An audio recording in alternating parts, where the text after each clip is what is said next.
So now I want to talk about method parameters.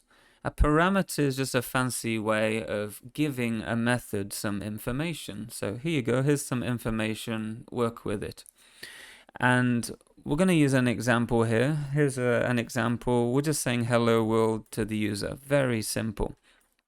But what if we want this method to say hello John or hello Harry or hello Roberto? And these names are something the user can provide to us. So here's an example. We're going to ask the user a question. We're going to say, what is your name? What is your name? And then we want to get the user's input, which is console.readline. That's how we get the user's input. And we store this into a string. And we're just going to call it name. So asking for the user's name, the user types some information, and we're stuffing it into a variable called name. Now, our method here, I want to say hello, and then I want it to say the result of this variable, which is going to be the user's name. And we don't know what that is. The user can type anything they want. So now the job of this method is changed. I don't want it to say hello world. I want it to say hello to the user. So now I'm going to say hello user. So its job has changed. And when I call the method, again, we need to make sure that matches up. And in here, it's no longer saying hello world. I want it to say hello to the user's name. And that's our variable called name. However, look, you can see there's a red line under here. And that's because our method here is isolated from this method.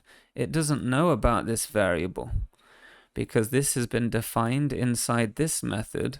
So this method doesn't actually know, it doesn't actually know about it. And that's how we can use parameters to solve this problem. So what a parameter is, we can define them within these brackets right here. So we're going to type string name. And now you can see this red line has gone away. So every parameter you put into a method here goes inside these open brackets. And you can see this main method now, this section right here, well, that has one parameter. It's had one parameter all along. And again, when we define a method here, we can add our own parameters. So I've added what's called one parameter, and it's called name. It's of type string. And now inside this method, we're using this variable, this parameter. So when we call our method from the main method, you can now see there's a red line here. And when we hover over that with our mouse, you can see there is no argument. Now, argument is synonymous with parameter. It's the same thing. So there's no parameter given that corresponds to the required parameter name. So it's basically saying now this method needs a string. We can't call it like this anymore. So what we do, we take our name variable, which is the result of the user's input, and put it into there. And now you can see we're collecting the user's information. We're giving this user's information to our new method called say hello user. So we're giving it the user's name. Then the code goes into here. Name now equals the value which is being passed into it. That's our parameter. Now we're using our parameter by outputting it to the black window. Then the code execution comes back out, and then we're keeping the window open. And again, just so this isn't confusing, we could call this whatever we want. We could say name of the user. We could call it ham sandwich. It doesn't matter. So you can see the red line here because it needs to be the same. But you can see here, this doesn't have a red line. And that's because we're actually defining it right here.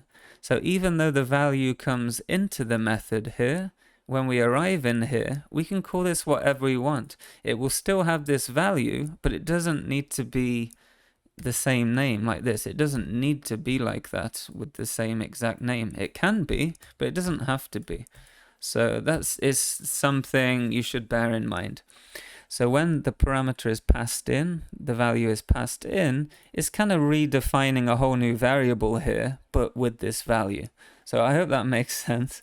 So when we run the application now, we're saying, what is your name? Roberto. Now you can see it says hello Roberto. And we can run this again. We can say, Henry, hello, Henry. And that is how parameters work in a very simple view. One last thing, we don't have to have one parameter, we can have a lot. We could have another one of a different type, like age, which is an integer. So now I want to ask the age of the user.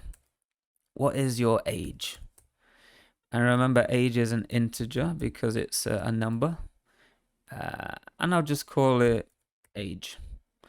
Now we have the red line because this gives a string and we want to put it in an integer, which isn't going to work, but we covered this before. We're going to use convert.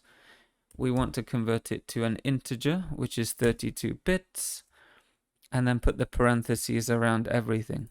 So now we've converted the string from the user to an integer. We're putting it into an integer variable called age. Now we have our red line again. That's because we have two parameters on our method now. One name, one age. So when we hover over this red line, you can see it now requires a string and an integer when we call this method. So we need to add this information here. And we can use a comma. And now it's even asking, it's even telling us what we need, age. So we take our age, put it here, and now we have a method with two parameters and we're passing two parameters into it. So we're not doing anything with it now, so let's do something with it. So we're going to say your age is age. So now when we run the software, let's do that. What is your name? Harry. What is your age? I am 67 years old. Hello, Harry, your age is 67. And again, we can have 10 parameters if we want. We could have different data types, string, int, boolean, all different kinds of things. And again, if you want to add more, it's just another comma. And how you pass them in, again, you use a comma here. So this is how parameters work generally with methods in C#.